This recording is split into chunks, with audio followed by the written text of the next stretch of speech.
Magandang araw sa inyo mga kaibigan. Itong ating almusalita sa araw na ito. Ang ebanghelyo natin ay John 3:7-15. Sabi ng ebanghelyo, "Don't be surprised when I say you must be born again from above. The wind blows where it pleases, and you hear its sound, but you don't know where it comes from or where it is going. It is like that with everyone who is born from the Spirit." Hindi mo alam kung saan galing at saan pupunta. Narinig mo, naramdaman mo ang tulag ng hangin, but hindi mo alam saan tutungo. At ganyan, kung ikaw ay talagang pinangunahan ng Diyos, you have to give up yung security na alam mo kung saan ka tutungo dahil ikaw ang magdedesisyon. That's what you have to give up. Kasi kapag pinangunahan ng Diyos ang iyong buhay, kailangan pahintulutan mo ang Panginoon na magsabi kung saan ka tutungo.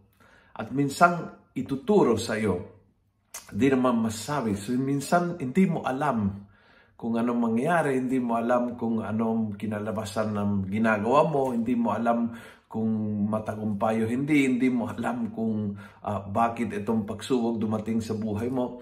Isa sa mga mahirap is to give up yung control capacity, yung desire nating na tayo ang nakokontrol at nagbibigay ng direksyon sa buhay.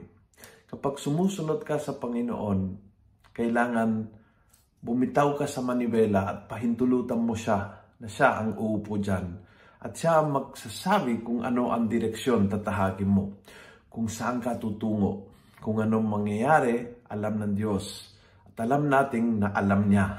And therefore, we walk. We walk minsan hindi malinaw kung bakit may nangyari itong bagay na ito, kung para saan nangyari ang isang bagay. But alam po nating na since ang Panginoon ang nag-guide, may patutunguhan ito. Ngayong araw na ito ay isang paanyaya mula sa Panginoon. Give up your desire to control everything kasi nakaka-stress yun. At pahintulutan mo ang Diyos ang mag-guide sa buhay mo.